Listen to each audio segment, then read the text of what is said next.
Ambassador, thank you very much for your time. You know, this organization says they're not being xenophobic, they're being patriotic. Did it feel xenophobic to you? Well, these people came to us in the afternoon, and they came with their memorandum that they want Nigerians out, or what they call criminal Nigerians. They want them out of the country. And they're giving us some ultimatum of 3 months within which we have to do something about what they call the criminal Nigerians.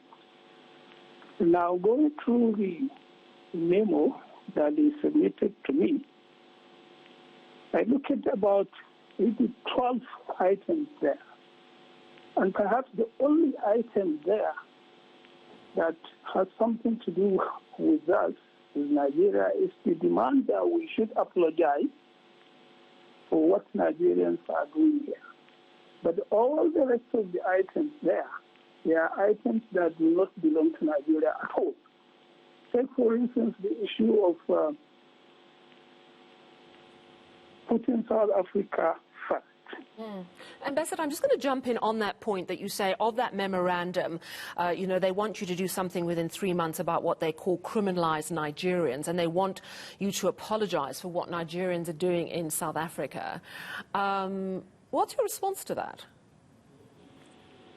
Well, my response to that is that we feel that we are being unnecessarily targeted, because in this country, I don't think the crime that is being committed here are committed by Nigerians alone. There are other foreign nationals who are committing crimes here. But to me, when they came to the High Commission, they told me that they are just coming to the Nigerian High Commission. They are not going to anywhere else other than Nigeria, because they believe that 98% of the crimes being committed by foreign nationals are being committed by Nigerians. And I wonder where they got that statistics. I think it's something that we really need to interrogate to really find the truth about that. You're right. Sorry to jump in, tell me? You're so right. This is a stereotype. This is a stereotype that exists. Now, a lot of people sitting at home might go, oh, yeah, but we know people who peddle drugs and they're Nigerians. But as you say, the stats aren't there, and unfortunately, stereotypes and even false information, if it's repeated often enough, people start buying into it. And that can become the seeds of prejudice and targeting people unfairly. Is this something that surprises you, coming from people who've lived under apartheid, who've experienced firsthand prejudice and racism? Well, of course it is. It's astounding to me that for whatever we have done for this country in the last 60 years, everyone who cares to read history knows what Nigeria has done to this country. We don't have anything against South Africa other than goodwill. That's all we have for this country, goodwill and solidarity. And you can read all the history you can find. In any book, you will find what Nigeria has done for this country. And it's surprising to me that people will simply forget that, what we have done in the last 60 years for this country. And it's really baffling and surprising to me that people don't appreciate that Nigeria and South Africa happens to be the two economies, one the largest economy on the continent, and the other one the most industrialized. Ultimately, trade relations. Is there any risk of that? Well, you see, naturally we will be concerned because look at it.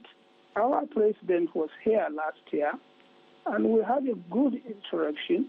We had a good agreement, but suddenly, what we have never foreseen happen to the world simply happened, and that is the COVID-19 that has happened.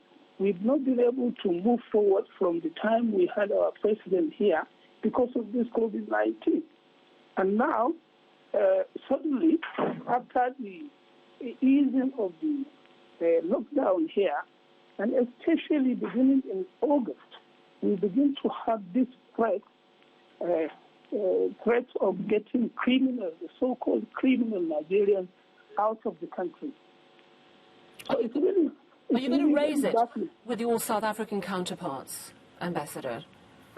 Well, this is something that we are always engaging. Our relationship has always been robust as far as government to government is concerned. The only concern that we see and the concern that we witness is people-to-people relationship. And I think part of the reason why we are having this challenge is that people are not aware of their history. People are not aware of what has happened in the last 60 years in the relationship between Nigeria and South Africa. Or maybe they don't care to. Perhaps maybe read about those things. We have raised this issue, and that was why I think we had the presence of the police, diplomatic police, this morning or in the afternoon. Thank you so much for your time. That is Nigerian Ambassador to South Africa, Kabiru Bala, responding absolutely astonished that delegation came to his embassy on Wednesday.